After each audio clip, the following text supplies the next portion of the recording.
Welcome, and we're going to introduce powers of 10. As you can see, my handwriting is not the easiest with a mouse, but we have 10 and we have the number 3, 10 and the number 2, and 10 and the number 5.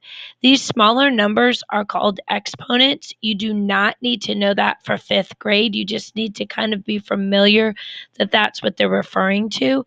We only do exponents with powers to 10. When you get into the upper grades, you'll be doing exponents with um, other numbers.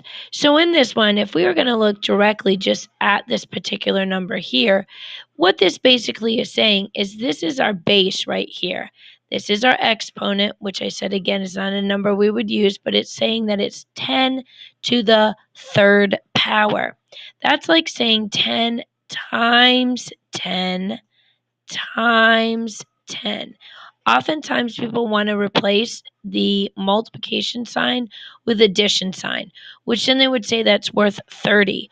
That is not worth 30 because if you multiply 10 times 10 times 10, you would get the number 1 with 1, 2, 3 zeros, which would equal 1,000. And 30 is a lot different than 1,000. So we make sure we multiply when we're doing this. So let's jump on over to this one here. This one's called 10 to the second power. So we'll change out the color there. And again, another way to write it is 10 times 10. Why? Because we're multiplying 2 times 10, or 10 2 times, 10 2 times, just like it's saying here. That number would be 1, and then we have the 2 zeros there. It would be 100.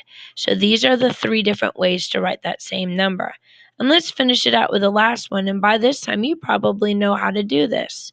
So if we're going to do this, we would do 10 times 10. And again, I apologize, writing it with a mouse is not the easiest.